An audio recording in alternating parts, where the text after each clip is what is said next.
విశాఖ వాజీ న్యూస్కు స్వాగతం. నేను జ్యోతి. ముందుగా హెడ్లైన్స్ చూద్దాం. స్టూడియో స్థాపనకు అల్లు అరవింద్ లాంటి స్టార్ ప్రొడ్యూసర్లు ఆసక్తి కనబరుస్తున్నారన్న Bheemili MLA. Film Nagar cultural సెంటర్కి భూమి కేటాయిస్తామన్న గంటా శ్రీనివాసరావు.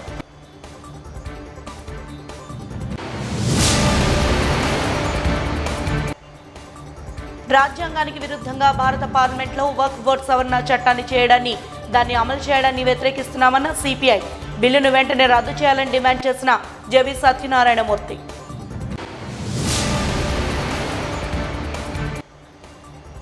ఘనంగా సాగిన హనుమాన్ శోభాయాత్ర. విశాఖ నలుమూల నుండి తరలివచ్చిన హిందూ బంధువులు. మత వైషమ్యాలపై విజయాన్ని సాధించేందుకే శోభాయాత్ర నిర్వహణ అన్న ప్రముఖులు.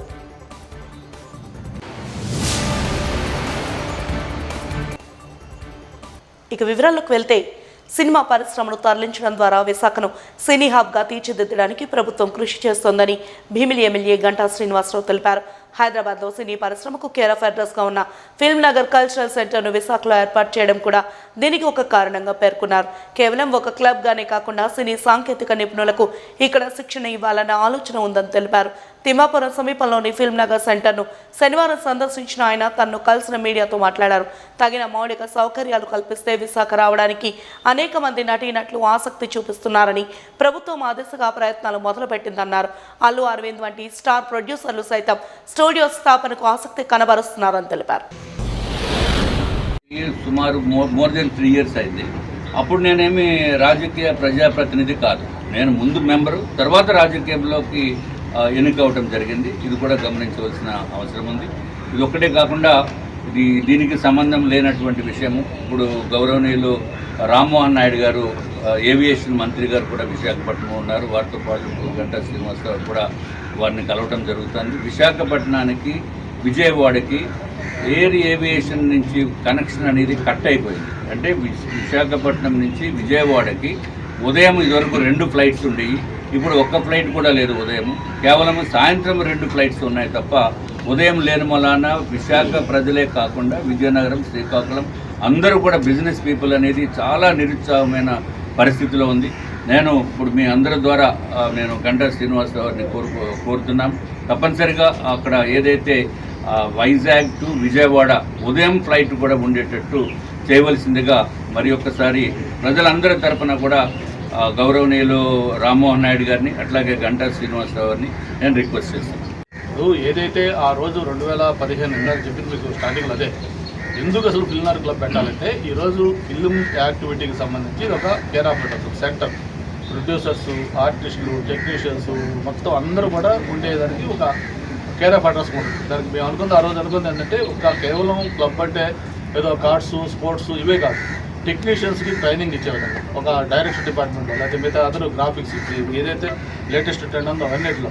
వైజాగ్లో ఈరోజు కళాకారులకు పదవలేదు, ఆర్టిస్టులకు పదవలేదు. అటువంటి అన్నీ కూడా చేయాలంటే ఒక యాంకర్ ఉండే ప్లేస్ ఉండాలి.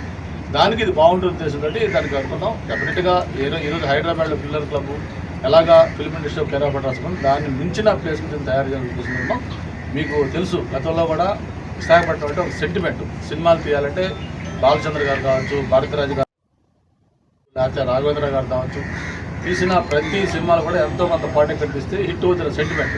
అటువంటి సెంటిమెంట్ అంతేకాదు, వైజాగ్ సంబంధించి మనకు ఇంకా అడ్వాంటేజ్ ఏంటంటే ఒక ఇండస్ట్రియల్ సిటీ, ఒక స్టీల్ ప్లాంట్, పోర్ట్ లాంటి ఇండస్ట్రీస్ ఉన్నాయి, మంచి బ్యూటిఫుల్ బీచెస్ ఉన్నాయి, బ్రహ్మాండమైన హిల్స్ ఉన్నాయి, మంచి గ్రామీణ ప్రాంతం, ఏజెన్సీ అరకు లేకపోతే ఇటువంటి పాడేరు లాంటి ఏజెన్సీ ప్రాంతం ఉంది. నీకు అన్నిటికీ సంబంధించి పీపుల్ సపోర్ట్. ఏదైనా షూటింగ్లు గీటింగ్లు జరుగుతుంటే ఒక ఇమేజ్ ఉన్న ఆర్టిస్టులు, వాళ్ళు హీరోయిన్స్ కావచ్చు, హీరోలు కావచ్చు, నా క్యారెక్టర్ ఆర్టిస్టులు కావచ్చు, అటువంటి వాళ్ళు వస్తే వాళ్ళకి సపోర్ట్ చేసి వాళ్ళు ఎంకరేజ్ చేసేలాంటి ఒక పాజిటివ్ మూడ్ ఉన్న పబ్లిక్ ఉన్నారు. ఇవన్నీ ఉన్న నేపథ్యంలో సిటీకి సంబంధించి ఎటువంటి ఇబ్బందులు లేకుండా మనం ఇటువంటి కొంచెం ఫెసిలిటేట్ చేసి కానీ ఎంకరేజ్ చేస్తే ఇది ఒక ఫాస్ట్గా గ్రో అవడానికి ఛాన్స్ ఉంటుంది. నాకు సినిమా ఇండస్ట్రీతో అది ఎందుకో తెలియదు, ఫస్ట్ నుంచి నాకు సంబంధాలు కొంచెం ఎక్కువ ఉన్నాయి, మెగా ఫ్యామిలీతో కావచ్చు, అందరితో కూడా. నేను కూడా అందరినీ రిక్వెస్ట్ చేస్తాను, అందరూ కూడా వైజాగ్ అంటే ఇంట్రెస్ట్ చూపిస్తారు. కాకపోతే అది ప్రాపర్గా ఇంకా టేక్ఆఫ్ కూడా కొన్ని ఫెసిలిటీస్ కానీ, ఇప్పుడే ఎన్ఆర్ రెడ్డి గారు, కింద ఇద్దరు కూడా సినిమాకి సంబంధించిన వాళ్ళు కూడా మాట్లాడుతూ కొన్ని ఇష్యూస్ చెప్పారు. ఇప్పుడు గతంలో జగన్ ప్రభుత్వం వచ్చిన తర్వాత వాళ్ళు చెప్పేసి ఏదైతే లో క్లాస్ టికెట్లు ఎత్తేసారు, అటువంటి కొన్ని ఇష్యూస్ ఉన్నాయి. దాంతోపాటు కొన్ని అదర్ ఇష్యూస్ కూడా వాళ్ళంతా కూడా మాట్లాడి అవన్నీ కూడా ప్రభుత్వం దృష్టికి తీసుకెళ్ళి వాళ్ళ ఇష్యూస్ కూడా సార్ట్అవుట్ చేస్తే డెఫినెట్గా అందరూ వస్తారు. నేను హీరోలతో మాట్లాడాము, ప్రొడ్యూసర్తో మాట్లాడుతున్నాం, డైరెక్టర్తో మాట్లాడుతున్నాం. అందరూ కూడా వైజాగ్ అంటే పాజిటివ్ ఉన్నారు. డెఫినెట్గా మంచి ప్లేస్, మాకు ఇంట్రెస్ట్ అవుతుంది. బట్ ఎందుకు రావట్లేదంటే అది కరెక్ట్గా జరగట్లేదు. ఖచ్చితంగా వాళ్ళకి స్టూడియోలో కొంతమంది అప్పుడు రామారెడ్డి గారికి నేను ఎంపీ ఉన్న టైంలో నాతో పాటు ఆయన ఎంపీ అందరం కలిసి ఇప్పుడు కృష్ణబాబు గారు జాయింట్ కలెక్టర్గా ఉంటే ఆయనకి అప్పుడు ల్యాండ్ అలాట్ చేయించి ఇప్పుడు రామారెడ్డి స్టూడియో ఆరోగ్య పెట్టింది. ఇట్లాగా మొత్తం చాలామంది ఇంట్రెస్ట్ చూపిస్తారు. రేపు భవిష్యత్తులో అల్లు అరవింద్ గారు స్టూడియో పెడతా ఉన్నారు. చిరంజీవి గారు ఏదైనా మంచి ల్యాండ్ ఉంటే ఆయన పెట్టాలని స్టూడియో ఐడియా ఉంది. ఇట్లా చాలామందికి చాలా ఇంట్రెస్ట్లు ఉన్నాయి. ఇవన్నీ కూడా చేసి వైజాగ్ అనేది ఫిల్మ్ ఇండస్ట్రీకి హబ్గా చేయాలనేది ఒక దీంట్లో ఈ film club crucial role play చేయాలని మాట. మెరుగైన సమాజాన్ని నిర్మించేందుకు సంఘమిత్ర ఆధ్వర్యంలో 11 ఉద్యమాలను చేపట్టామని వ్యవస్థాపకులు సూరిబాబు తెలిపారు. ఈ మేరకు జీవీఎంసీ గాంధీ విగ్రహం వద్ద సంఘమిత్ర ఆధ్వర్యంలో 3వ రోజు అవగాహన కార్యక్రమాన్ని కొనసాగించారు. ఈ సందర్భంగా సంఘమిత్ర నిర్వాహకులు సూరిబాబు మాట్లాడుతూ అత్యుత్తమ సమాజ నిర్మాణంలో కీలక పాత్ర పోషించేది యువతేనని స్పష్టం చేశారు. వారిని తీర్చిదిద్దాల్సిన బాధ్యత తల్లిదండ్రులు, కుటుంబాలదేనని గుర్తు చేశారు. ఇదే విషయాన్ని ప్రజలకు అవగాహన కల్పిస్తూ 7వ ఉద్యమాన్ని చేపట్టినట్లు తెలిపారు. రానున్న రోజుల్లో నేరాలు, ఘోరాలు తగ్గించాలంటే విద్యా వ్యవస్థను బలవంతం చేయాలని తెలిపారు. ఈ దేశ క్షేమం కోసము, రాబోయే తరాల మంచి భవిష్యత్తు కోసము పలు రకాల సేవా కార్యక్రమం చేస్తున్నాము. ఒక 18 రకాల సేవా కార్యక్రమాలు. అందులో భాగంగా దేశ ఉన్నతకి, భవిష్యత్తుకి 11 రకాల ఉద్యమాలు మొదలుపెట్టాము. ఆ ఉద్యమాలు అంటే ఇవాళ 7వది. దీని తాలూకా ముఖ్య అంశం ఏంటంటే రాబోయే తరాలకి కాబోయే వారసులు ఎవరు, వారిని ఎవరు తయారు చేస్తున్నారు, ఎవరు చేస్తే వాళ్ళ ఫ్యూచర్లో బాగుంటుంది భావి భారత పౌరులని. అలా దాని గురించి మేము అనుకున్నామండి. ఈ భావి భారత పౌరులు తయారవ్వాలంటే ముందు క్రైమ్ తగ్గాలంటే రోడ్డు మీద ఉన్న స్ట్రీట్ చిల్డ్రన్స్ ఏంటంటే వాళ్ళకి ప్రత్యేక దృష్టి పెట్టి వాళ్ళ మీద నుంచి మంచి వారి భవిష్యత్తు గురించి ప్రణాళికలు వేసి ఈ ప్రభుత్వాలు కానీ ఈ ప్రజాప్రతినిధులు కానీ తీయాలి. ఎందుకంటే ఆకులు కాలేక చేతులు పట్టుకునే సుఖం లేదండి. అది రాబోయే రోజుల్లో క్రైమ్ పెరుగుతుంది, ఎన్నో నేరాలు, ఘోరాలు జరుగుతున్నాయి. దాని ముఖ్య కారణం ఏంటంటే స్లమ్ ఏరియా, అంటే నిరాధారణకు గురైన పిల్లలు, అక్షర జ్ఞానం లేని ఇలాంటి వాళ్ళు డబ్బు సంపాదించుకోవడం, ధర్మంగా సంపాదించుకోని పిల్లలే ఇలాంటి తయారవుతారు. అలాంటి పిల్లలకి ఏంటవుతుంది అంటే ప్రత్యేక శిక్షణ ఇచ్చి వాళ్ళకి ఏంటంటే హాస్టల్లోనే ఏంటంటే చనిపోకుండా తిండి పెట్టి పారిపోకుండా కాపలా పెడితే అది ఉపయోగం లేదు. ఎందుకంటే వాళ్ళు ఏంటంటే జ్ఞానం పెరగాలి, డబ్బు సంపాదించుకునే తెలివితేటలు పెరగాలి. ఆనాడే వాళ్ళు ఏంటంటే బాగా ఉన్నతమైన పౌరులుగా తయారవుతారు. అది ఎందుకంటే ఒక పాయాసం తయారు చేసి అందులో ఒక చుక్కని విషం వేస్తే మొత్తం ఎలాగ పాడైపోతుందో 1,00,000 మంది మంచి వాళ్ళు ఉన్నా సరే ఒక చీడ పురుగు ఉంటే చాలు 1,00,000 మందిని ఆడించడానికి, దేశాన్ని పాడు చేయడానికి. ఆ ఒక్కరిని కూడా మనం మంచిగా మారిస్తే దేశంలో సుభిక్షంగా ఉంటుంది. రాబోయే తరాలకి ఏమంచి ఇలా మానవ మృగాలుగా కానీ దేశ ద్రోగులుగా కానీ ఎవరు తయారవకుండా ఉంటారు. ప్రభుత్వాలకి వీళ్ళకు విజ్ఞప్తి చేసేది ఏంటంటే మున్సిపల్ స్కూల్లో ఉన్న పిల్లలకి వారానికి 5 రోజులే చదువు చెప్పండి. వాళ్ళకి తాగుబోతు తండ్రి నుంచి వచ్చాడు, వాళ్ళ గయ్యాల తల్లి నుంచి వచ్చిన ఇంటి నుండి వచ్చిన వాడు ఏంచి బుద్ధిగా ఉండలేడు. ఎందుకంటే వాడికి చదువు అవ్వదు వేగన. వాడిని పట్టుకొని గుడ్డు ఫుడ్డు ప్రభుత్వం పెట్టి వీళ్ళు లక్షల జీతాలు పెట్టి వీళ్ళు కూర్చోబెట్టి పెడితే ఉపయోగం లేని పని అండి. అది చదువు చెప్పాలి, మినిమం ఉండాలి. కానీ వాళ్ళలో ఉన్న టాలెంట్ బయట తీయండి. వాడు మంచి పాట పాడుతున్నాడు అనుకోండి, మంచి పాటగాడు అవుతాడు. డాన్సర్ అయితే డాన్సర్ అవుతాడు. వాళ్ళలో ఉన్న టాలెంట్ బయట తీసి వాడుకుంటే వాడు బతుకుతాడు, 10 మంది బతికిస్తాడు. సొసైటీకి చీడపురులుగా తయారవ్వడు. అందుకని ప్రతి మున్సిపల్ స్కూల్లో ఉన్నటువంటి 5 రోజులు మటు స్కూల్ చెప్పి మిగతా రోజుల్లో నుంచి వాటి ఉన్న ప్రతిభను తీయాలని చెప్పేసి ప్రభుత్వాలు కోరుకుంటున్నామండి. అది అలాగే ఏదైనా సరే హాస్టల్లో ఉన్న పిల్లలకి ఎందుకంటే తల్లిదండ్రులు లేరు వాళ్ళకి మంచి బుద్ధి చెప్పడానికి. అది హాస్టల్లో తిండి పెడుతున్నారు, ఏదో పెంచుతున్నారు, కానీ మనిషి పెరిగితే కాదు జ్ఞానం పెరగాలి. ఎందుకంటే ఇప్పుడు సినిమాలు చూసి అండ్ సీరియల్ చూసి వాళ్ళు పిల్లలకి కోరికలు వేరేగా ఉంటాయి. యాక్టింగ్ హీరోలు చేసిన ప్రకారంగా వీళ్ళు కూడా హీరోలాగా అయిపోదాము, ఏదో బైకుల మంది తిరుగుదామని చూస్తారు. సంపాదించుకునే తెలివితేటలు ఉండవు, వాటిని సంపాదించే చదువు లేను. అందుకని అక్రమ మార్గంలోనే ఈజీ మనీ గురించి వాళ్ళు తప్పుడు దూరంలో వెళ్తుంటారు. ఇలాంటి వాళ్ళు ఏంటవుతుంది అంటే మంచిగా మారిస్తేనే రాబోయే రోజుల్లో నుంచి మంచి భావి భారత పౌరులు తయారవుతారని ప్రజలు, ప్రభుత్వాలు, అధికారులు అందరూ కలిసి దీన్ని దృష్టి పెట్టాలని కోరుకున్నామండి. నమస్కారం అండి. శ్రీ కంచి కామకోటి పీఠాధీశ్వరులు శంకర విజయేంద్ర సరస్వతి శంకరాచార్య స్వామి ఆధ్వర్యంలో నిర్వహిస్తున్న పలు పాఠశాలల్లో ఈ నెల 12, 13, 21 తేదీల్లో విశాఖపట్నం శంకరమఠంలో స్పాట్ అడ్మిషన్లు నిర్వహిస్తున్నట్లు సాంప్రదాయ పాఠశాల కోఆర్డినేటర్ లక్ష్మి తెలిపారు. ఈ సందర్భంగా ఆమె మాట్లాడుతూ కులమతాలతో సంబంధం లేకుండా అన్ని వర్గాలకు అతి తక్కువ ఫీజులతో నాణ్యమైన విద్య అందజేస్తున్న విద్యా సంస్థల్లో ప్రవేశాలకు నిర్వహిస్తున్న స్పాట్ అడ్మిషన్లను అందరూ వినియోగించుకోవాలని కోరారు. ఆయా విద్యా సంస్థల్లో 6వ తరగతి నుంచి డిగ్రీ, ఇంజనీరింగ్ కోర్సులు అందుబాటులో ఉన్నాయని తెలిపారు. హాస్టల్ వసతి కూడా ఉందని, విద్యానంతరం ప్లేస్మెంట్ సదుపాయం కూడా లభిస్తుందని తెలిపారు. ఎంపీసీ, బైపీసీ, ఎంఈసీ, సిఈసీ విద్యార్థులకు JEE, NEET, CA, foundation, CLAT ప్రత్యేక పరీక్షల కోసం శిక్షణ కూడా లభిస్తుందని తెలియజేశారు. సనాతన ధర్మంలో పొందుపరచబడిన సాంప్రదాయ విలువలతో కూడిన శ్రేష్టమైన విద్యను విద్యార్థులకు అందించడమే శ్రీ కంచి కామకోటి పీఠాధీశ్వరులు శంకర విజయేంద్ర సరస్వతి శంకరాచార్య స్వామి ఆధ్వర్యంలో నిర్వహిస్తున్న విద్యా సంస్థల లక్ష్యమని వెల్లడించారు. తొలి రోజు కార్యక్రమంలో ఇంటిగ్రేటెడ్ పాఠశాల బాలుర విభాగానికి కృష్ణవేణి సుబ్రహ్మణ్యం అడ్మిషన్లు స్వీకరించారు. కంచిమఠం నడుపుతున్న ఎడ్యుకేషన్ ఇన్స్టిట్యూషన్స్కి, ఇంటిగ్రేటెడ్ పాఠశాలలకి చీఫ్ కోఆర్డినేటర్. ఇందులో మగపిల్లలకి, ఆడపిల్లలకి ఉన్నాయి. మగపిల్లలకి వాళ్ళ స్వశాఖ ఏదైతే ఆ వేదం లేకపోతే ఆగమంతో పాటు ఇంగ్లీష్ చదువులు ప్రొవైడ్ చేయడం జరుగుతుంది. ఆడపిల్లలకి సాంప్రదాయ పాఠశాల అన్న పేరుతో వాళ్ళకి వేదాలు నేర్పించారు, కానీ కల్చర్ అండ్ ట్రెడిషన్స్తో పాటు regular education in the NI system of ఎడ్యుకేషన్స్లో, అంటే national institute of open schooling system of education ఇస్తూ వాళ్ళకి మన కల్చర్ అండ్ ట్రెడిషన్స్ నేర్పడం జరుగుతోంది. ఈ స్కూల్స్లో, సాంప్రదాయ స్కూల్స్లో పిల్లల్ని విమెన్ ఎంపవర్మెంట్ కిందన వాళ్ళకి సెల్ఫ్ సఫిషియెంట్గా, వాళ్ళకి సెల్ఫ్ కాన్ఫిడెన్స్ బిల్డ్ చేస్తూ రేపు అన్న రోజులో ఒక మంచి తల్లి కింద, ఒక మంచి గురువు కింద వాళ్ళని తయారు చేయాలి, ప్రచారకుల కింద అని చెప్పి కల్చరల్గా కూడా స్ట్రాంగ్ చేస్తూ వాల్యూ బేస్డ్ ఎడ్యుకేషన్ ఇచ్చి వాళ్ళని డెవలప్ చేయడం జరుగుతుంది. మగపిల్లల విషయంలో చూస్తే వాళ్ళకి సనాతన ధర్మం మీద ఈ ఆగమం, వేదం వాటితోటి ఇంగ్లీష్ చదువు ఇవ్వడంతో కమ్యూనికేషన్ స్కిల్స్ పెరిగి రేపన్న రోజు ఎవరికైనా మీనింగ్ చెప్పాలన్నా చెప్పి ఒక కార్యక్రమం చేయించడానికి వీలుగా ఉంటుందన్న దానికని చేస్తున్న స్కూల్స్ అన్నీ కూడా. ఈ స్కూల్స్ ఇంటిగ్రేటెడ్ పాఠశాలస్ అన్నీ కూడా free accommodation, free education, free food తోటి నడుస్తున్నాయి. తిరుపతి, విజయవాడ, సామలకోట, ఓళ్ళపల్లి, ముక్కామల, హైదరాబాద్ అన్ని దగ్గర జరుగుతున్నాయి స్కూల్స్ అన్నీ. ఈ స్కూల్స్ అన్నీ కూడా కంచి పీఠాధిపతులు శ్రీ శంకర విజయేంద్ర సరస్వతి స్వామి ఆధ్వర్యంలో జరుగుతున్నాయి. సనాతన ధర్మ ప్రచారానికి నిలపాలన్న వేదనతోటి మొదలైన స్కూల్స్ ఇవన్నీ కూడాను.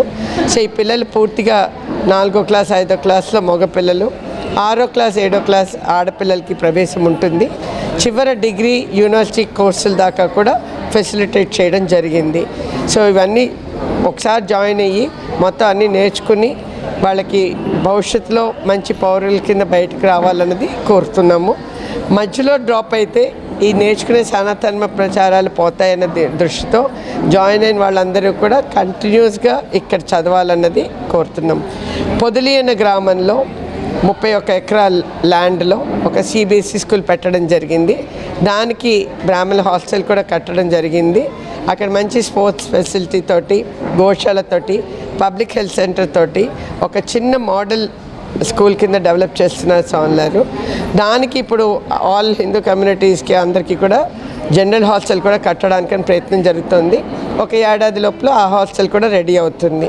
సో యూనివర్సిటీ అడ్మిషన్స్ కావాలన్నా, స్కూల్ అడ్మిషన్స్ కావాలన్నా, ఎక్కడ ఏ అడ్మిషన్స్ కావాలన్నా అన్నది ఇవాళ ఇక్కడ ప్రాసెస్ స్పాట్ అడ్మిషన్స్ జరుగుతుంది వైజాగ్ శంకరమఠంలో. సో మేము అందరం ఒక టీం కింద సాంప్రదాయ పాఠశాలకి లక్ష్మీ అందరు నేను వచ్చాను. ఇంటిగ్రేటెడ్ పాఠశాల బాయ్స్కి కృష్ణవేణి గారును వాళ్ళ హస్బెండ్ వెంకట సుబ్రహ్మణ్యం గారు వచ్చారు. అండ్ పొదిలి స్కూల్ కోసం అని చెప్పి అశ్విన్ కుమార్ గారు వచ్చారు. యూనివర్సిటీ తరఫున లోకేష్ గారు వచ్చారు. సో అందరూ ఒక టీం కింద వచ్చి ఎవరేది చదువుకోవాలన్నా కూడా ఆపర్చునిటీ ఉంది అన్న దానికని అవేర్నెస్ ఇచ్చి స్పాట్ అడ్మిషన్స్ ఇవ్వడం జరుగుతుంది. ప్లేస్మెంట్స్కి ప్రాబ్లం లేవమ్మా. ఇప్పుడు యూనివర్సిటీలో ప్లేస్మెంట్స్ అంటే కూడా బికాస్ పిల్లలు అన్ని పెద్ద పెద్ద కంపెనీలు ఈ ఏడాది ఇన్ఫోసిస్ లాంటి వాళ్ళు, టీసీఎస్ లాంటి వాళ్ళు కూడా అందరూ వచ్చి పిల్లలకి ప్లేస్మెంట్స్ ఇవ్వడం జరిగింది. ఈ ఇంటిగ్రేటెడ్ పాఠశాల చదువుకున్న పిల్లలు కూడా ఏమాత్రం ప్రాబ్లం ఉండదు. పెద్ద పిల్లలందరూ వేద పాఠశాలలాగా పెద్దవాళ్ళు చిన్నవాళ్ళకి నేర్పుతారు అన్నట్టుగాను పోస్ట్ గ్రాడ్యుయేషన్కి వచ్చిన పిల్లలు ఆడపిల్లలు అయితే వాళ్ళే టీచర్స్ కింద ఆఫీస్ బేరర్స్ కింద ఇక్కడ పనిచేస్తూ ఉంటారు. సో సంపాదన ఉంటుంది. బయటికి వెళ్ళినా కూడా సాఫ్ట్వేర్ కంపెనీలు కూడా ఉన్నాయి. ఎక్స్క్లూజివ్ సాఫ్ట్వేర్ కంపెనీస్ ఎంఎన్సీస్ తోటి కూడా టైఅప్ ఉన్నాయి. సో మన పిల్లలకి ఉద్యోగాలు వాళ్ళు కూడా ఇస్తున్నారు అన్నమాట. టీడీపీ మహిళా అధ్యక్షురాలు సర్వసభ్య అనంతలక్ష్మి చేతిలో మోసపోయిన వారికి న్యాయం చేయాలని బహుజన్ సమాజ్ పార్టీ ప్రధాన కార్యదర్శి కొన గురవయ్య యాదవ్ విజ్ఞప్తి చేశారు. ఈ మేరకు డాబా గార్డెన్స్ ప్రెస్ క్లబ్లో ఏర్పాటు చేసిన విలేకరుల సమావేశంలో బాధితులు కలిసి ఆయన మాట్లాడారు. ఈ సందర్భంగా వారు మాట్లాడుతూ అనంతలక్ష్మి ఆమె భర్త వెంకట్రావు కలిసి గాజువాక ప్రాంతంలో స్థానికులను భయభ్రాంతులకు గురి చేస్తూ పార్టీ మహిళా నాయకురాలుగా ఉండి కొత్తూరు నరేంద్రను చెప్పుతో కొట్టడం ఎంతవరకు సమంజసమని ప్రశ్నించారు. మార్చలేదని చెప్పుకుంటూనే అనంతలక్ష్మి గాజువాక ప్రాంతంలో అనేక దారుణాలకు పాల్పడ్డారన్నారు. తెలుగుదేశం పార్టీ మహిళా అధ్యక్షురాలను పేరు పెట్టుకొని గాజువాక పరిసర ప్రాంతాల్లో సర్వశుద్ధి అనంతలక్ష్మి, అతని భర్త సర్వశుద్ధి వెంకటేశ్వర ఊరాఫ్ సంటి, వీళ్ళిద్దరూ ప్రజల్ని నానా ఇబ్బందులు పెట్టి భయభ్రాంతులు గురి చేసి తప్పుడు కేసులు పెట్టించి ఎంతోమంది దగ్గర కోట్లాది రూపాయలు బినామీలు చేపించుకొని ఆస్తులకి అటాచ్మెంట్ తీసుకొచ్చి సామాన్యమైన ప్రజల మీద తప్పుడు కేసులు పెట్టి సంగతి మీకు అంతా తెలిసిన విషయమే. మరి ఈరోజు పోలీస్ స్టేషన్లో ఒక మహిళ నరేంద్ర అనే ఇతన్ని చెప్పుతో కొడతాం ఎంతవరకు కరెక్టు?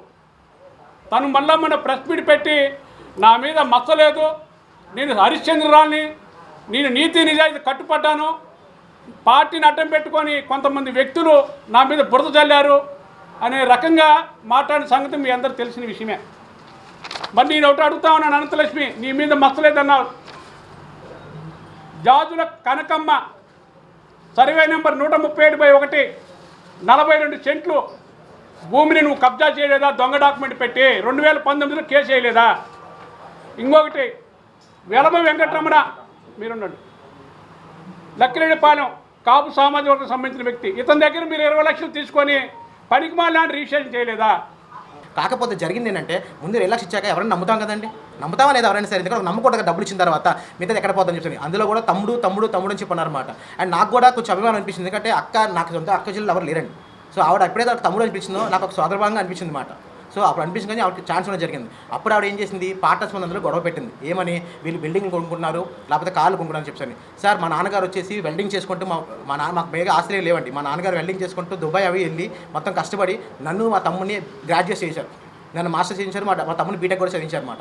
అలా చేస్తే లేనిపోయిన నిందలు మా అమ్మాయి చేసి పార్టీ ప్రభావం వల్ల నేను ఏదైనా చేయగలమని చెప్పేసి అని నాకు డిమాండ్ చేసుకుని వచ్చి నా అప్పుడు 2 లక్షల ఇచ్చడం ముందు నాతో అగ్రిమెంట్ రాయించుకుంది. ఏమని అగ్రిమెంట్ కాదు, ఒక 3 స్టాంప్ పేపర్లు తీసుకున్నారు అనమాట. 100 రూపాయల స్టాంప్ పేపర్ మీద ఎంటీ స్టాంప్ పేపర్ మీద సంతకం పెట్టించుకున్నాక ఏమన్నారంటే నాకు షూటీ కావాలి కదమ్మా అంటే నేను బ్లైండ్గా పెట్టా, ఎందుకంటే ఆడపిల్ల మనం ఏం చేస్తుంది అని చెప్పేసి ఒక ధైర్యంతో పెట్టినా అన్నమాట. కాకపోతే అదే నాకు మేకే కూర్చుంది. ఏమైంది తర్వాత ఎప్పుడైతే కంపెనీ మీద మొత్తం పార్ట్నర్స్ గొడవ పెట్టింది వీళ్ళు చేయట్లేదని చెప్పంటే నేను మొత్తం నాతో అందరూ పార్ట్నర్స్ తిరిగారు అనమాట. ఈవిడ వాళ్ళ హస్బెండ్ చంటి గారు అలియాస్ ఆయన వచ్చేసి అంటే మీకు డబ్బులు ఏమో మీరు ఏం చేసుకోండి అని చెప్పాను. ఆ రోజు నేను కట్టుకున్న బట్టలతో నాతో పాటు ఇంకొక 4 ఇన్వెస్టర్లు ఎవరైతే ఉన్నారో అందరూ కూడా 18 లక్షలు 20 లక్షలు పెట్టుకొని అప్పటిదాకా మొత్తం డబ్బులు ఖర్చు అయిపోయి బికాస్ ఆఫ్ ఎంప్లాయీస్ కానీ టీవీస్ పెట్టడానికి చాలా డబ్బులు ఖర్చు అయ్యమాట. ఆ డబ్బులు ఖర్చు అయిన తర్వాత ఇవి డబ్బులు పెట్టకపోవడం వల్ల మేము అందరూ రోడ్డు మీదకి వచ్చేస్తాం.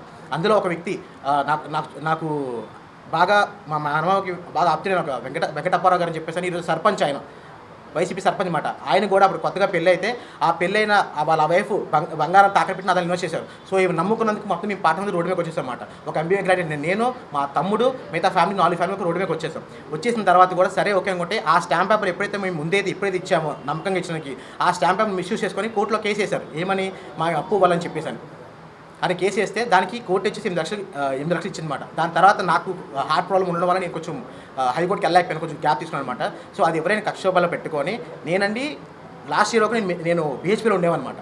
సో నేను బీహెచ్పీలో లేనని చెప్పేసి అని నేను, మా మమ్మీ, మా నాన్న, మా అమ్మగారు అంతా కూడా మిందే మొత్తం అంతా కలిపి మీరు లోకల్ ఎక్కడైనా ఎంక్వైరీ చేసుకొని నా మీద ఇప్పుడు వచ్చి ఎటువంటి కేసు కూడా ఏమీ లేదు.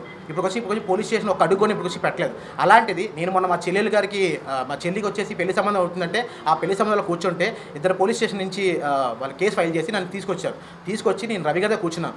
నాకు ఎస్ఐ రవి గారు పిలిచారు అన్నమాట, గాజువాక స్టేషన్ ఎస్ఐ పిలిచి కూర్చొని నన్ను విచారిస్తున్నారు అనమాట. ఏమని, బాబు ఏమైందమ్మా ఏంటంటే చాలా మర్యాదపూర్వకంగా విచారించారు. అతను నా మీద ఒక మ్యాన్ హ్యాండ్లింగ్ కానీ ఏమీ చేయలేదు, చాలా మర్యాదపూర్వకంగా ఏమైంది నాన్న దీని మీద కేసు పెట్టారు ఎంతో ఒక రైట్ అంటే నుంచి ఇలా మాట్లాడుతుండగానే ఆవిడ ఎక్కడి నుంచి వస్తుందో ఏ విషయంతో తెలియదు. ఈ పక్క రూమ్ నుంచి అలా వచ్చింది, నాకేంటి ఎవరో వచ్చిన మనిషి కనబడి తిరిగాను, తీసుకొని చెప్పుదే కొట్టింది. ఆ వీడియో మీరు అందరూ చూశారు. దాని ముందు ఆవిడ ఏం చెప్తుంది దాని కౌంటర్ కింద, నేనైతే దుర్భాషాడని చెప్పేసాను. మీరు కావాలంటే సీసీ ఫుటేజ్ మీరు కావాలంటే రిక్వెస్ట్ పెట్టుకుంటాను నేను కోర్టుకి, అది కూడా వస్తుంది. నేను స్టేషన్లోకి ఎప్పుడు ఎంటర్ అయ్యాను, నేను స్టేషన్ ఎంటర్ అయిన తర్వాత 1 గంట పోయి ఆవిడ వచ్చారన్నమాట. నేను ఆవిడ ఎక్కడ తిట్టడానికి కానీ నేను ఆవిడతో మాట్లాడి 4 సంవత్సరాల ముందు అవుతుంది.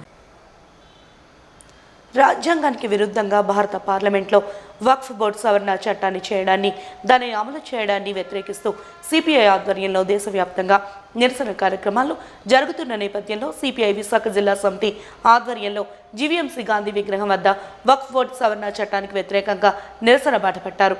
ఈ కార్యక్రమంలో సిపిఐ రాష్ట్ర సహాయ కార్యదర్శి జేవి సత్యనారాయణమూర్తి ముఖ్య అతిథిగా పాల్గొని మాట్లాడుతూ ప్రజాస్వామ్య హక్కులను పాతర వేస్తూ రాజ్యాంగ స్ఫూర్తికి భిన్నంగా నరేంద్ర మోడీ ప్రభుత్వం వక్ఫ్ బోర్డు సవరణ చట్టాన్ని బలవంతంగా పార్లమెంట్లో ఆమోదింపచేసుకుని మెజార్టీ ఉందనే మదంతో ఈ బిల్లును పాస్ చేయడం చాలా దుర్మార్గమైన చర్య అన్నారు. ఒకవైపు హిందూ ధార్మిక సంస్థల్లో అన్య మతస్థులు ఉన్నారన్న నేపథ్యంతో వారిని తొలగిస్తున్నటువంటి నేపథ్యంలో వక్ఫ్ బోర్డు సవరణ చట్టం సంబంధించి పార్లమెంట్ స్టాండింగ్ కమిటీలో ప్రతిపక్షాలకు చెందిన సభ్యులు అనేక సవరణలు ప్రతిపాదించిన వాటిని స్టాండింగ్ కమిటీ చైర్మన్ బోర్డులో ముస్లిమేతరులకు సభ్యులుగా చేయడం సరైన పద్ధతి కాదని అన్నారు. వక్ఫ్ బోర్డు సంబంధించి అనేక మంది భక్తులు ఆనాటి పాలకులు దేవుడి ధూపదీప నైవేద్యాలకు ఆస్తులను దానం చేస్తే ఆ భూములను ప్రైవేటు వ్యక్తులకు, కార్పొరేట్ సంస్థలకు సరైన పత్రాలు లేవని దొంగ సాకుతో దారాదత్తం చేయడం దుర్మార్గమని విమర్శించారు. సవరణ బిల్లుని మొన్న జరిగినటువంటి పార్లమెంటు సమావేశాల్లోనే ఆమోదించారు. వాస్తవానికి పార్లమెంటరీ స్టాండింగ్ కమిటీకి ఆ బిల్లు వెళ్ళినప్పుడు ఆ స్టాండింగ్ కమిటీలో ప్రతిపక్ష పార్లమెంటు సభ్యులు అనేక సవరణలు ప్రతిపాదించారు. స్టాండింగ్ కమిటీ చైర్మన్ ఏ సవరణని ఆమోదించలేదు. దాంతో వాళ్ళు ధర్నా చేస్తే వాళ్ళందరినీ బయటికి నెట్టి ఏకపక్షంగా ఆర్ఎస్ఎస్ ఏమి చెప్తే అదే అమలు చేసేటటువంటి పద్ధతుల్లో వక్ఫ్ సవరణ చట్టాన్ని పార్లమెంట్లో ఆమోదింపజేసుకున్నారు. ఈరోజు మనం చూస్తున్నాం ఏ మతానికి ఆ మతం రోజుని హిందూ ధార్మిక సంస్థల్లోని ఇతర మతాలకు చెందినటువంటి వాళ్ళు ఎవరూ సభ్యులుగా లేరు, ఉండడానికి వీల్లేదు. ఇప్పుడు దేవాలయాల్లో కూడా గతంలో రూల్ ఆఫ్ రిజర్వేషన్ ప్రకారం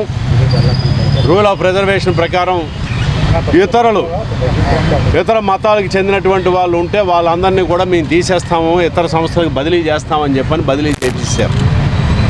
మరి ఒక మతానికి చెందినటువంటి మత సంస్థల్లో ఇతర మతాలకి చెందిన వాళ్ళు ఉండకూడదు అని చెప్పని అన్నప్పుడు ఈరోజు వక్ఫ్ సవరణ చట్టంలోని ఏదైతే ఈ బోర్డుని ఏర్పాటు చేస్తున్నారో ఈ బోర్డులో ఖచ్చితంగా ఒక 2 సభ్యులు, మొత్తం 4 సభ్యులు ముస్లిమేతరులు ఉండేటటువంటి అవకాశాన్ని కల్పిస్తూ ఇందులో సవరణ తీసుకొచ్చారు. ఇప్పుడు మీరు ఆచరణలో మీరు చేస్తున్న దానికి భిన్నంగా ఒక మతానికైతే ఎవరో అన్య మతస్థులు ఎవరో ఇందులో ఉండడానికి వీల్లేదని చెప్పానంటారా?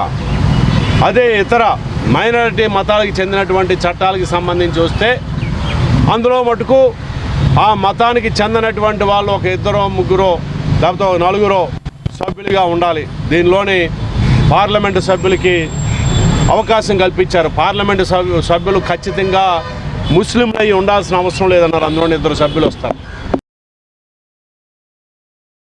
విశాఖపట్నం అల్లూరు సీతారామరాజు విజ్ఞాన కేంద్రంలో విద్యుత్ రంగ ప్రైవేటీకరణ ఆపాలని, కాంట్రాక్ట్ కార్మికులను రెగ్యులర్ చేయాలనే డిమాండ్తో సదస్సును నిర్వహించారు. ఈ సదస్సుకు ముఖ్య అతిథిగా సిఐటియు రాష్ట్ర ప్రధాన కార్యదర్శి సిహెచ్ నరసింగారావు హాజరై మాట్లాడుతూ కేంద్ర ప్రభుత్వ ఆదేశాలతో రాష్ట్ర ప్రభుత్వం విద్యుత్ రంగాన్ని ప్రైవేటు పరం చేస్తోందని, గత ప్రభుత్వం విద్యుత్ రంగానికి నష్టం కలిగించే ఒప్పందాలను ప్రజలపై భారాలు పెంచే చర్యలు చేపట్టిందన్నారు. దీనికి వ్యతిరేకంగా అధికారంలోకి వస్తే విద్యుత్ రంగంలో జరిగిన అక్రమాలను వెలికితీసి రద్దు చేస్తామని, ప్రజలపై భారాలు మోపమని తెలుగుదేశం పార్టీ చెప్పిందని, దీనికి భిన్నంగా ఈ 10 నెలల కాలంలో ట్రూ అప్ ఛార్జీల పేరుతో 15,000 కోట్ల రూపాయలు ప్రజలపై భారాలు మోపారన్నారు. గత జగన్మోహన్ రెడ్డి ప్రభుత్వంకి సెకీ ఒప్పందంతో చేసుకుని విద్యుత్ ఛార్జీలు భారీగా పెంచిందని తెలియజేశారు. ఎలక్ట్రిసిటీ ఉద్యోగులు రాష్ట్రంలో విద్యుత్తు రంగంలో రాష్ట్ర ప్రభుత్వాలు, కేంద్ర ప్రభుత్వాలు కలిసి ప్రైవేటీకరణ విధానాలు అమలు చేస్తున్నాయి. దీనివల్ల ఈరోజు ట్రోప్ ఛార్జీల పేరుతోటి, స్మార్ట్ మీటర్ల పేరుతోటి రకరకాలుగా ప్రజానీకం మీద భారాలు అనేటువంటిది వేస్తున్నారు. రెండో వైపున కార్మికులకి ఇవ్వాల్సినటువంటి జీతాలు అతి తక్కువ జీతాలు చెల్లిస్తున్నారు. రెగ్యులరైజ్ కావాల్సినటువంటిది రెగ్యులరైజ్ చేయడం లేదు. తెలంగాణలో అన్ని రకాల కాంట్రాక్ట్ వర్కర్స్ని ఈరోజు 40,000 రూపాయలు నెలకి జీతం ఇస్తూ వాళ్ళని రెగ్యులరైజ్ చేస్తామని హామీ ఇవ్వడం అనేటువంటి జరిగింది. ఇక్కడ ఆంధ్రప్రదేశ్లో మీరు ఎందుకు చేయడం లేదని అడుగుతున్నాం. 7,000 రూపాయలకే ఈరోజు నెల జీతంతో ఏటీపీ కార్మికులు పనిచేస్తున్నారని అంటే అతి తక్కువ జీతాలతో పనిచేస్తున్నారు. సబ్స్టేషన్లో వ్యత్యాసంతో సబ్స్టేషన్లో ఉన్న 3 రకాల ఆపరేటర్లతో అతి తక్కువ జీతాలతో పనిచేయించడం అనేటువంటి జరుగుతుంది. బిల్ కలెక్షన్ డేటా ఆపరేటర్లకు కూడా అతి తక్కువ జీతాలు అనేటువంటిది ఇస్తున్నారు. ఇది అన్ని కార్మిక చట్టాలకు వ్యతిరేకం. ఈ చట్టాలను అమలు చేయాలి, కనీస వేతనాలు అమలు చేయాలి. కాంట్రాక్ట్ కార్మికులుగా ఉంటూ శాశ్వత స్వభావం కలిగినటువంటి పనులు చేస్తున్న వీరిని రెగ్యులరైజ్ చేయాలి. రెగ్యులరైజ్ చేసేదాకా మేము పోరాడతాం. రెగ్యులరైజ్ చేయడానికి రాష్ట్ర ప్రభుత్వం ముందుకు రావాలి. కాంట్రాక్ట్ కార్మికుల సమస్యలు పరిష్కారం చేయాలి. విద్యుత్ రంగంలో ఈరోజు ఎందుకు చేస్తున్నారనంటే ప్రైవేటు యజమానులతోటి శ్రీనిషా ఎలక్ట్రికల్స్ ఈరోజు స్మార్ట్ మీటర్ల కాంట్రాక్టు తప్పుడు ఒప్పందం అని ప్రభుత్వం చెప్పింది. ఎన్నికల ముందు చెప్పారు, తర్వాత చెప్పారు. దాన్ని ఎందుకు రద్దు చేయరని అడుగుతున్నాం. సబ్స్టేషన్లు అతి ఎక్కువ టెండర్లతో చేయించారు, దాన్ని ఎందుకు రద్దు చేయలేదని అడుగుతున్నాం. అందుకని ఈరోజు మీరు ప్రైవేట్ కాంట్రాక్టులతోటి వాళ్ళు అదే కాంట్రాక్టులను కొనసాగిస్తూ తప్పులు చేసినటువంటి వాళ్ళకి 1,000 కోట్ల రూపాయలు ఈరోజు దోచిపెడుతూ ఇందులో పనిచేసేటువంటి ఉద్యోగులను మాత్రం ఏంటంటే అతి తక్కువ జీతాలు ఇస్తారు.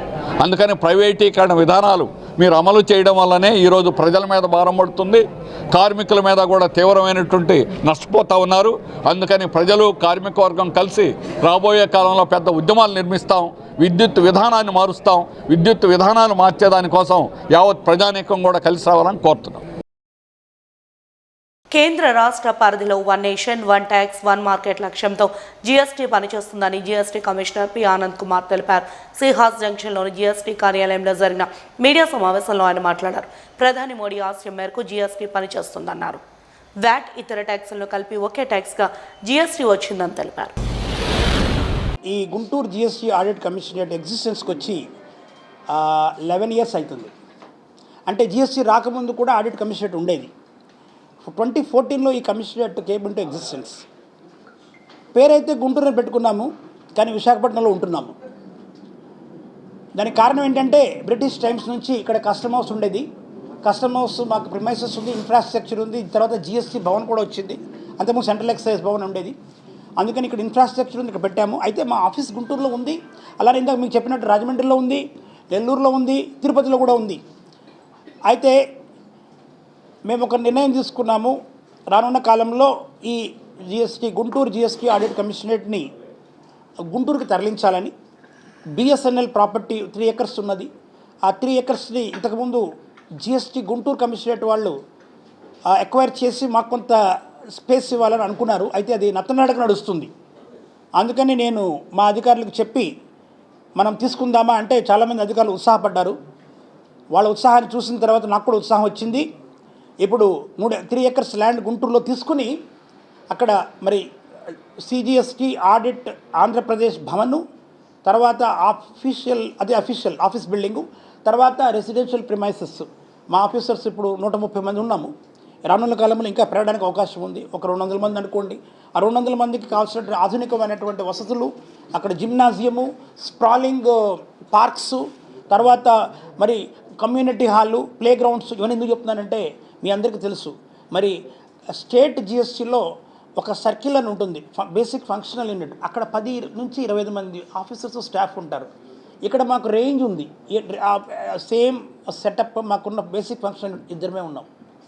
ఒక సూపరింటెండెంట్, ఒక ఇన్స్పెక్టర్. ఎంత ఒత్తిడిలో మా ఆఫీసర్స్ పనిచేస్తున్నారో ఒక్కసారి ఆలోచించండి. నేను ఇందాకనే చెప్పినాను, మాకు 2 లక్షల పైన యూనిట్లు ఉంటే, ఇంచుమించు 2 లక్షల యూనిట్లు ఉంటే కేవలం 900 యూనిట్లే చేయగలుగుతున్నాము.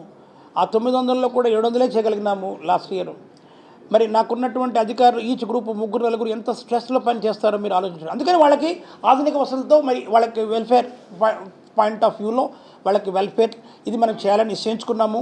మంచి ఇల్లు, మరి మంచి సౌకర్యము గుంటూరులో వాళ్ళు కలిగించాలని నా ఆకాంక్ష. నేను కూడా ఆంధ్రప్రదేశ్లో పుట్టాను, తెనాల్లో, గుంటూరు జిల్లాలో. సో నాకు ఒక ఆకాంక్ష ఏంటంటే నేను 27 సంవత్సరాలు భారతదేశం మొత్తం పనిచేసి బెంగళూరు, చెన్నై, పూణే, ఢిల్లీ, హైదరాబాద్లో పనిచేసి గుజరాత్లో కూడా 3 సంవత్సరాలు పనిచేసి నేను వచ్చి ఇక్కడ 7 నెలలు అయింది. ఇంకొక సంవత్సరం తిరగకుండానే ఈ బిల్డింగ్ని అక్కడ కట్టాలనేది నా డ్రీమ్, నా స్వప్నం. దాని తర్వాత జిఎస్టీ ఆడిట్ ఈ లాస్ట్ ఇయర్ మేము మా రికవరీ ఏదైతే ఉందో ఈ పారాస్ నుంచి, అంటే ఆడిట్ పారాస్ ఏదైతే రైజ్ చేస్తామో 100% పెరిగినది. 75 crores నుంచి 150 crores వరకు రికవరీ పెంచగలిగాము. అలానే డిటెక్షన్ అమౌంట్ కూడా 45% తగ్గినా కూడా అది అనవసరమైనటువంటి పేరాలు, అంటే ఆ పేరాల వలన ప్రభుత్వానికి ఆదాయం రాదు. తర్వాత వర్తక వ్యాపారులు కట్టరు. కానీ దీంట్లో లాభపడేది ఎవరంటే అక్కడ ఉన్నటువంటి మరి వాళ్ళ తరపున వాదించే, అంటే అలా చెప్పకూడదు కానీ అది వాస్తవం. ఇప్పుడు ఒక వ్యాపారికి మరి ఒక డిస్ప్యూట్ వస్తే అతను ఒక లాయర్ను, ఒక చార్టెడ్ అకౌంటెంట్ను, ఒక ట్యాక్స్ కన్సల్టెంట్ను పెట్టి వాదించాలి. అది కూడా వాళ్ళకి ఖర్చే కదా. అలా వాళ్ళకి అదనంగా ఖర్చు. అలాగే అధికారికి కూడా అతని సమయము, అతను ఉన్నటువంటి సమయం తక్కువ, అధికారులు తక్కువ. అలాంటి చోట వాళ్ళకి ఇంకా బర్డెన్ చేసి ఇలాంటి పేరాలు రైజ్ చేస్తే మనం అన్ప్రొడక్టివ్ వర్క్ క్రియేట్ చేస్తున్నామని గ్రహించి నేను మా అధికారులకి ఖచ్చితమైనటువంటి మరి వాళ్ళకి ఇన్స్ట్రక్షన్స్ ఇవ్వడం జరిగింది. సస్టైనబుల్ పారాస్ మాత్రం రైజ్ చేయమని. అందుకని 45% డిటెక్షన్ అమౌంట్ తగ్గింది. 45% డిటెక్షన్ అమౌంట్ తగ్గిన 100% రికవరీ పెరిగింది. దీని ద్వారా నెట్ బెనిఫిట్ ఏంటంటే ఇప్పుడు ఆడిట్లో మేము ఇంతకుముందు చెప్పాను, ఒక 500 కోట్లు డిటెక్షన్ చేస్తాము. అది ఫేక్ ఇన్వాయిసెస్ అయితేనేమి, ఇర్రెగ్యులర్ ఇన్పుట్ ట్యాక్స్ క్రెడిట్ తీసుకోవడం వల్ల. దానివల్ల ఏమవుతుందంటే రికవరీ పెరిగితే అది తెలుసుకున్నటువంటి మిగిలినటువంటి పారిశ్రామికవేత్తలు, ఆ రంగంలో ఎవరైతే ఉన్నారో బిల్డర్స్, ఆ రంగంలో ఎవరైతే రెస్టారెంట్ ఉన్నారో వాళ్ళు కూడా సర్దుకుని అటువంటి తప్పు చేయకుండా మళ్ళీ ప్రభుత్వ ఆదాయం ఇక్కడ 10 రూపాయలు వస్తే ఆడిట్లో అక్కడ 100 రూపాయలు పడక అవసరం ఉంది. 100 రూపాయలు అంటే రెగ్యులర్ ఆడిట్ కమిషన్. అంటే ఇక్కడ 150 కోట్లు రికవర్ చేస్తే ఆడిట్లో అక్కడ ఇప్పుడు ఇక్కడ ఆంధ్రప్రదేశ్లో ఉన్నటువంటి 3 కమిషనరేట్స్, అది విశాఖపట్నం, గుంటూరు, తిరుపతి, ఆదాయం ఒక 10 అంతలు పెరగడానికి అవకాశం ఉంది. అంటే 150 కోట్లు ఇక్కడ చేస్తే వాళ్ళకి 1500 కోట్లు రావచ్చు అదనంగా. అది నెట్ బెనిఫిట్ అనమాట. అంటే పన్ను కట్టని వాడు తప్పనిసరిగా పన్ను కట్టాల్సిన పరిస్థితి ఉందని తెలుసుకున్న రోజున వాళ్ళు కూడా ఈ పన్ను ఎగ్గొట్టే విధానాన్ని మానేసేసి ఈ పన్ను వాళ్ళు కట్టించుకున్న పన్ను ఏదైతే ఉందో కొంతమంది వర్తక వ్యాపారులు మరి వినియోగదారు ద్వారా పన్ను కట్టించుకుని ఆ పన్ను ప్రభుత్వానికి జమ చేయకుండా సంఘటనలు కూడా ఉన్నాయి. ఈ నెల 15వ తేదీ పెదవాల్తేరులోని శ్రీ కరకచెట్టు పోలమాంబ అమ్మవారి వార్షిక జాతర మహోత్సవం అనుపు పండుగను వేడుకగా నిర్వహించేందుకు విస్తృతమైన ఏర్పాట్లు చేసినట్టు ఆలయ ఎగ్జిక్యూటివ్ ఆఫీసర్ కె గాయత్రి దేవస్థానంలో ఏర్పాటు చేసిన మీడియా సమావేశంలో తెలిపారు. ఈ ఉత్సవానికి 1,00,000 నుండి 1,50,000 మంది భక్తులు హాజరు కానున్నారని, ఈ నేపథ్యంలో గట్టి పోలీస్ బందోబస్తును ఏర్పాటు చేశామని తెలిపారు. ఈరోజు శ్రీ కరకచెట్టు పోలమాంబ అమ్మవారి జాతర మహోత్సవం సందర్భంగా మనం ఈ ప్రెస్ మీట్ని ఏర్పాటు చేసుకోవడం జరిగింది. ఈ ప్రెస్ మీట్కి విచ్చేసిన ప్రెస్ సోదరులందరికీ నా అభినందనలు. ఈ సంవత్సరం ఏప్రిల్ 4వ తారీఖును మొదలుకొని మే 6వ తారీఖు వరకు మన పోలమాంబ అమ్మవారి జాతర మహోత్సవం 32 రోజుల పాటు జరుగుతుంది. ముఖ్యంగా 14వ తేదీన తొలేళ్ళ ఉత్సవం జరుగుతుంది. 14వ తారీఖు తొలేళ్ళ ఉత్సవం రోజు రాత్రి 10 గంటలకి తొలి పూజ కార్యక్రమం అనేది మన ఆలయంలో మొదలవుతుందండి. తొలి పూజ కార్యక్రమంకి 2,000 రూపాయల టికెట్ తీసుకున్న వాళ్ళకి వారి స్వహస్తాలతో అమ్మవారికి అభిషేకం చేసుకునే అవకాశం కలుగుతుంది. తొలి పూజ కార్యక్రమం అనంతరం 2 గంటల నుండి మనం అమ్మవారి దర్శనాలను భక్తులకు అందించడం జరుగుతుంది. భక్తుల అమ్మవారి దర్శనార్థం వాళ్ళకి ఎటువంటి అసౌకర్యం కలగకుండా 500 రూపాయల లైను, 100 రూపాయల టికెట్ లైను, 50 రూపాయలు మరియు ఉచిత దర్శనం కూడా మనం ఏర్పాటు చేయడం జరిగింది. అంతేకాకుండా ప్రత్యేక లైన్ ద్వారా మన పోలమాంబ అమ్మవారి మాలలు వేసుకున్న వారికి ప్రత్యేకంగా వారికి గర్భగుడి దర్శనాన్ని కూడా త్వరితగతిన దర్శనం అవడం కోసం ఏర్పాటు చేశాము. అదే లైన్లో చిన్నపిల్లలు, వృద్ధులు, హ్యాండిక్యాప్డ్ వాళ్ళకు కూడా ఆ లైన్లోనే మనం ప్రత్యేకంగా వాళ్ళకి వీల్ చైర్లు కూడా ఏర్పాటు చేశాము. సో త్వరగా వాళ్ళు అమ్మవారి దర్శనం చేసుకోవడానికి ప్రత్యేక లైన్ ఏర్పాటు చేశాము. మన మధ్యవారికి జాలర్పేట వాళ్ళకు కూడా అమ్మవారి సేవ చేసుకునే భక్తులకు ప్రత్యేకంగా మనం లైన్ ఏర్పాటు చేసి వాళ్ళని కూడా గర్భగుడి దర్శనానికి మనం పంపించడం జరుగుతుందండి. ఇవి కాకుండా ఈ క్యూ లైన్లో ఉన్న భక్తులకు ఎటువంటి అసౌకర్యం కలగకుండా మంచినీటి సదుపాయం మనం పొద్దున్న నుంచి రాత్రి వరకు ఉచిత మంచినీటి సదుపాయం, ఉచిత మజ్జిగ సరఫరా కూడా ఏర్పాటు చేస్తున్నాం. వివిధ సంఘాల వాళ్ళతో మనం వాళ్ళతో కలిసి ఉచితంగా మన ప్రసాద పంపిణీ కూడా చేస్తున్నాము. అలాగే వాళ్ళకి ఎటువంటి ప్రాబ్లం లేకుండా మనం మెడికల్ హెల్త్ క్యాంప్ కూడా జీవీఎంసీ కలెక్టర్ గారి వారికి మనం లెటర్ పెట్టడం జరిగింది. వాళ్ళు ఒక ఫ్రీ మెడికల్ క్యాంప్ కూడా ఇక్కడ ఏర్పాటు చేయడం జరుగుతుంది. శ్రీ శ్రీ శ్రీ కరకచెట్టు పోలమాంబ జాతర మహోత్సవాలు అత్యంత వైభవంగా మన ఈవో గారు, మన ప్రభుత్వ ఆధీనం మరియు ఉత్సవ కమిటీ, పెదవాల్తర గ్రామ పెద్దలు, పెద్దజాలపాటి గ్రామ పెద్దల ఆధ్వర్యంలోనే అత్యంత వైభవంగా జరుగుతూ ఉన్నది. మీ అందరికీ తెలుసు, అనకాపల్లి నూకాలమ్మ తల్లి, విజయనగరం పడితలమ్మ తల్లి పండగ ఎంత ఫేమస్సో విశాఖపట్నం పోలమాంబ తల్లి పండగ అంత ఫేమస్. ప్రధానంగా 4వ తేదీన స్టార్ట్ అయినటువంటి పండగ 22వ తేదీ వరకు కూడా జరుగుతూ ఉన్నది. 22వ తారీఖున మరి మహా అన్నదాన కార్యక్రమం, 26వ తారీఖున 26 వరకు మహా అన్నదాన కార్యక్రమం చేయడం జరుగుతూ ఉన్నది. ప్రధానంగా 3 రోజులు. 14వ తారీఖు తొలిల్లు మహోత్సవం. తొలిల్లు మహోత్సవం అంటే పెదవాల్తేరు పురవీధుల్లోని తెల్లవారులు కూడా వివిధ వేషాలతోని ఆడ కార్యక్రమం. పెదవాల్తేరు ప్రాంతంలో అమ్మ సదునుపొట్టు అంటే మధ్యవారి గ్రామం, మధ్యవారి తల్లి ఇలవేలు పైనటువంటి తల్లి, ఆ యొక్క సదునుపొట్టు తగిన బజార్లోని తొలిల్లు కార్యక్రమం తెల్లవారులు కూడా రథాలు గుర్రాలతో జరుగుతూ ఉంటుంది వివిధ వేషాలతోని. మరి 15వ తారీఖున మంగళవారం అనుప మహోత్సవం.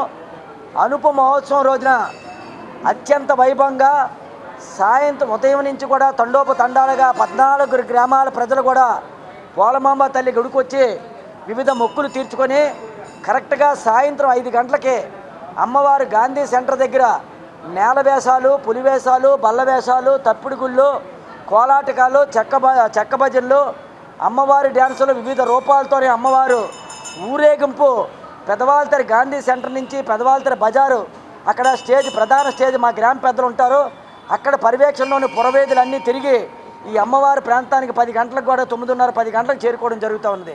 పురుషుల హక్కులను కాపాడేందుకు సత్యాగ్రహ ఫర్ మెన్ పేరుతో ఏప్రిల్ 19వ తేదీన న్యూఢిల్లీ జంతర్ మంతర్ వద్ద శాంతియుత ధర్నాను చేపట్టనున్నట్లు సేఫ్ ఫ్యామిలీ హార్మోనీ ఎన్జీఓ సంస్థ సభ్యులు మధుసూదన్ రావు తెలిపారు. ఈ మేరకు డాబా గార్డెన్స్ ప్రెస్ క్లబ్లో ఏర్పాటు చేసిన విలేకరుల సమావేశంలో ఆయన మాట్లాడుతూ అన్ని చట్టాలు మహిళలకు అనుకూలంగా ఉన్నాయని, వాటి వల్ల పురుషులపై వేధింపులు పెరుగుతున్నాయని ఆవేదన వ్యక్తం చేశారు.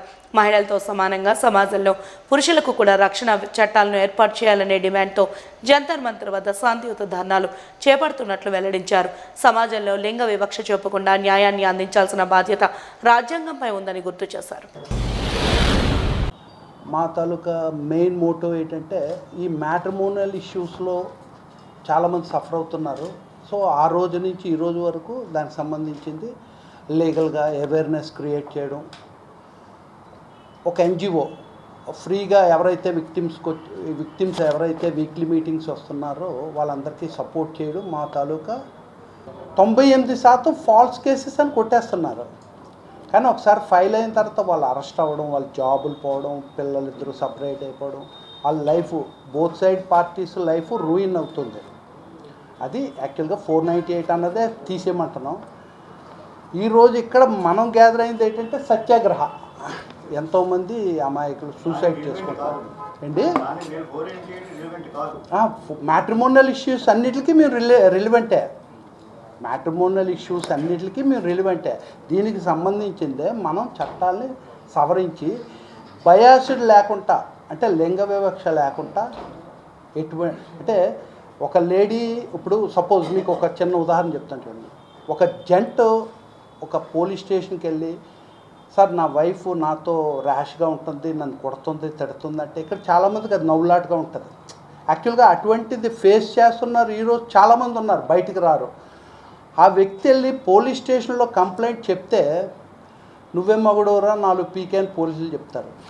అర్థమైందా? కేసు నమోదు అవ్వదు, మీ పిల్లం మీద కేసు నమోదుకి మన దగ్గర లేవు చట్టాలంటారు. అదే వైఫ్ తిట్టకుండా కొట్టుకుంటా, హస్బెండ్ ఏమనుకుంటా పోలీస్ స్టేషన్కి వెళ్ళి నా భర్త నన్ను హింసిస్తున్నాడు అనేసరికి ఫస్ట్ అని తీసుకొచ్చి కొట్లో పడారా అంటారు. అంటే ఆ లింగ వివక్ష గ్రౌండ్ రియాలిటీ ఏంటి అన్నది మనం చూడమంటున్నాం. నిజంగా అబ్బాయి తప్పు ఉంది, తీసుకొచ్చి యాజ్ పర్ చట్టం మీ ఇష్టం ఏం చేసుకుంటారో చేసుకోండి. లేని పక్షంలో వాళ్ళ మీద అన్నెసెసరీ కేసులు ఫైల్ చేయడం వల్ల వాళ్ళ ఫ్యామిలీ రూయిన్ అవుతుంది, వాడి జాబ్ పోతుంది, వాడి కెరియర్ అంతా దెబ్బతింటుంది కదా. దాన్ని మనం వ్యతిరేకిస్తున్నాం. కోర్టులో నెంబర్ ఆఫ్ టైమ్స్ రిట్ వేసామండి. సుప్రీంకోర్టులో రిట్ వేయడం జరిగింది. ఇదే ఈ జెండర్ బయాసిడ్ మీదే వాళ్ళు కూడా మన మాట వినే స్టేజ్లో లేరు. ఈవెన్ సుప్రీంకోర్టు కూడా మీకు పెట్టమంటే నేను రీసెంట్గా ఒక కేసు రీసెంట్గా ఒక రిట్ వేయడం జరిగింది. అందులో కూడా మనకి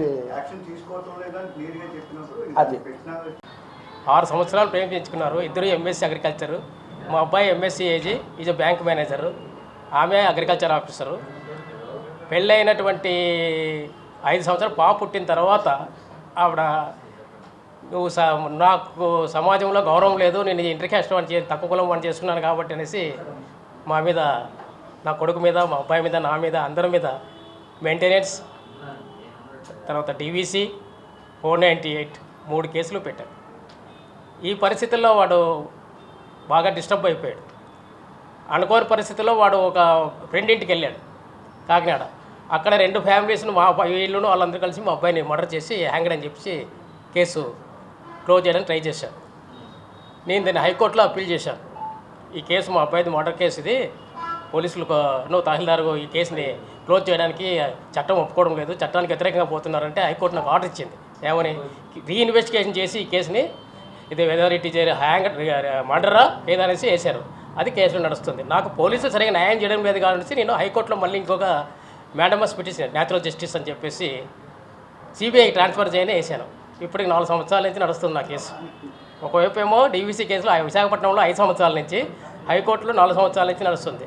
సో న్యాయ చట్టాలనే దానికి వచ్చేసరికి విశాఖ నలుమూలల నుండి హిందూ బంధువులు హనుమాన్ శోభాయాత్రలో పాల్గొని ఈ వైషమ్యాలను పారద్రోలాలని ముక్త కంఠంతో చాటి చెప్పారని ఎమ్మెల్సీ వ్యాపార చిరంజీవిరావు, ఎమ్మెల్యే విష్ణుకుమార్ రాజు, మాజీ ఎమ్మెల్సీ మాధవ్ తదితరులు తెలిపారు.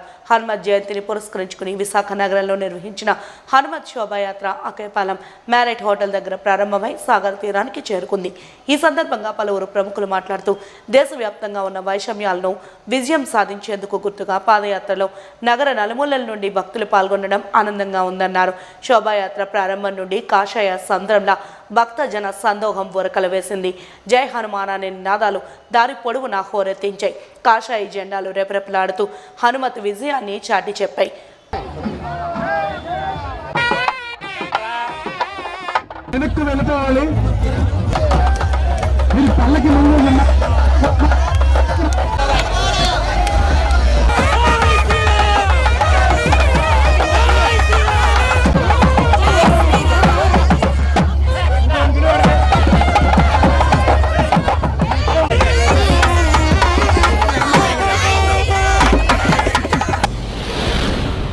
హనుమత్ జయంతి సందర్భంగా రాష్ట్ర వ్యాప్తంగా హనుమాన్ విజయోత్సవ యాత్రలు పెద్ద ఎత్తున చేయడం జరుగుతుంది.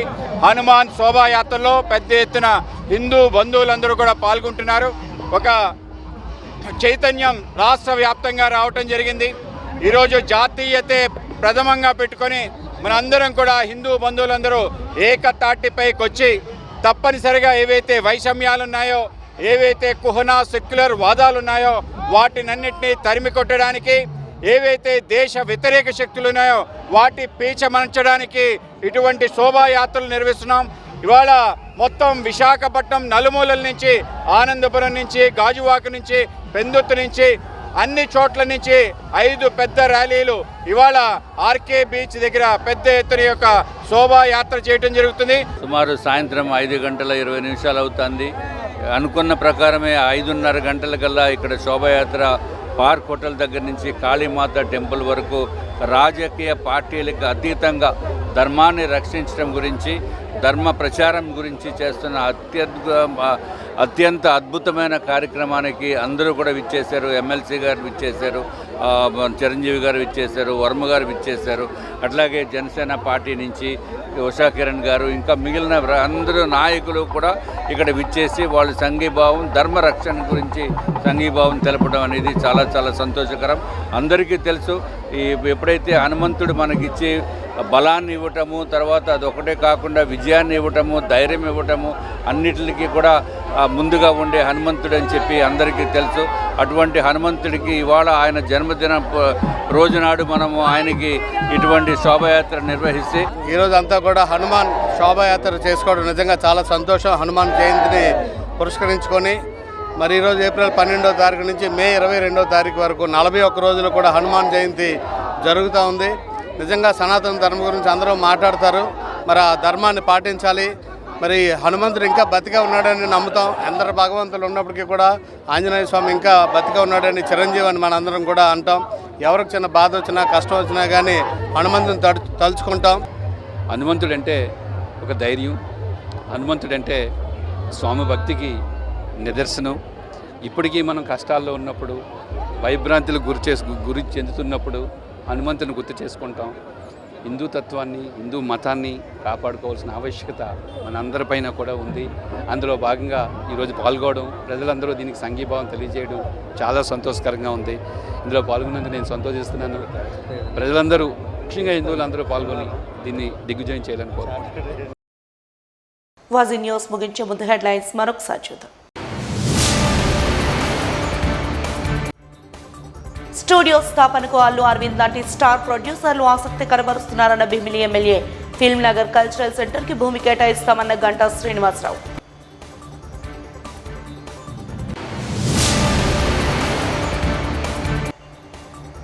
రాజ్యాంగానికి విరుద్ధంగా భారత పార్లమెంట్లో వక్ఫ్ బోర్డు సవరణ చట్టాన్ని చేయడాన్ని, దాన్ని అమలు చేయడాన్ని వ్యతిరేకిస్తున్నామన్న సిపిఐ. బిల్లును వెంటనే రద్దు చేయాలని డిమాండ్ చేసిన జెవి సత్యనారాయణమూర్తి.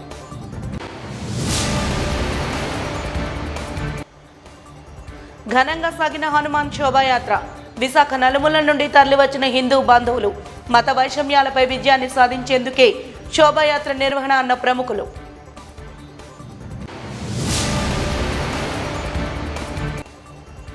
వాజీ న్యూస్ ఇంతటితో సమాప్తం. నమస్కారం.